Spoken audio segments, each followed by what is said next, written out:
begins with a clash of the newbies, as Papua New Guinea and Uganda lock horns in Guyana.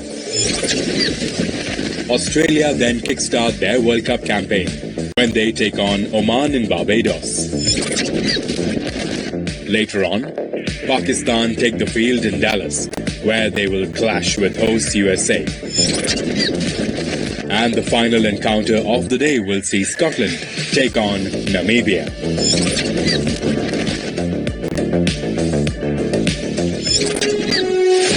Papua New Guinea and Uganda both lost their opening games, but in very different ways.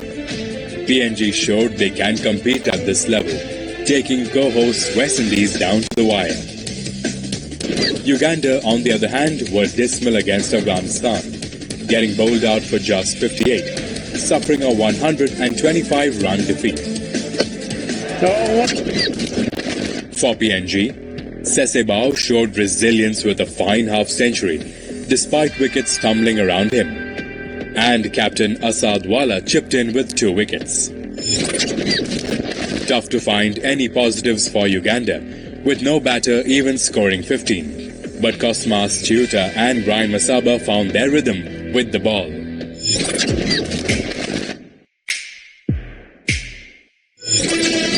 Oh, that's a fantastic shot. To the gap. Captain Asad Wala got off to a start against the West Indies, but he was not able to make it count. He will be itching to get it right against Uganda and repeat his heroics of the last time he faced them, where he scored a match-winning, unbeaten 93. But Uganda do possess a bowling lineup with depth and can trouble the PNG captain. In fact, Alpesh Ramjani and Henry Sanyondo are the highest wicket-takers in T20I since 2023. So do not count them out just yet.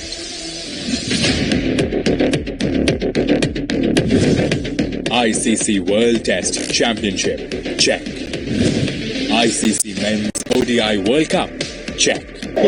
ICC Men's T20I World Cup, next.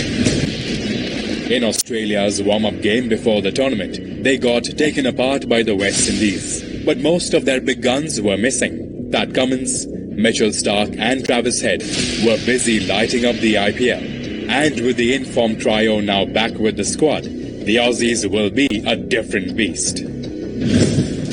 For Oman, Captain Aqib Ilyas will have to pull up his socks after being dismissed for a golden duck in their opener. But 37-year-old Mehran Khan's brilliant 3-wicket haul will give the Asian minnows some hope. Over the last year and a half, Travis Head has been the main man for Australia. The stylish left-hander has caused destruction in each format all over the world. What a World Cup! Successful IPL with Hyderabad and will be full of confidence. Another dimension that Head seems to have added to his game is his power play batting. He was on another level in this edition of the IPL when the field restrictions were on. So the Oman bowlers will have to be wary and be extremely disciplined in the first 6 overs.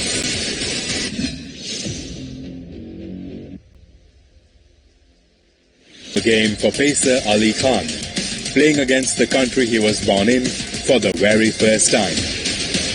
USA will also rely on former Kiwi all-rounder Corey Anderson, who averages over 50 versus the men in green in T20 internationals.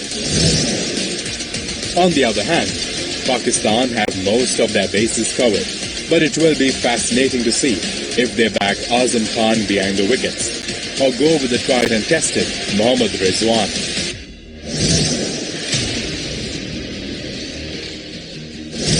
The United States of America have a new hero in Barbados-born Aaron Jones.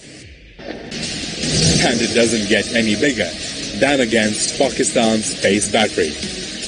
Also, with Aaron showing signs of struggle against left-arm quicks in his short T20 career, Babar could test his resolve with the informed Shaheen Shah Afridi and the returning Mohammad Amir. Test. Ruben Trumpelman hit the ground running for Namibia with a brilliant 4-wicket haul. Jan Freiling also looked solid against Oman. but will need to work on his strike rate. Scottish openers George Munsey and Michael Jones impressed in their rain-curtailed game. They put on an unbeaten 90 in the first 10 overs before the rain gods intervened on England's behalf.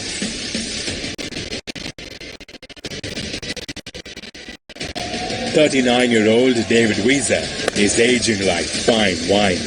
He etched his name into the history books with a phenomenal performance with both bat and ball in the Super Over. And now he's the one Namibia will rely on to take on the Scots. Bowled in. Weser is turning on a solo act here. But here is the catch. Weser has played 4 times against Scotland in the past, but has never been able to make an impact. His highest score is only 16, while picking up just the 4 wickets. So can he turn the tables this time around?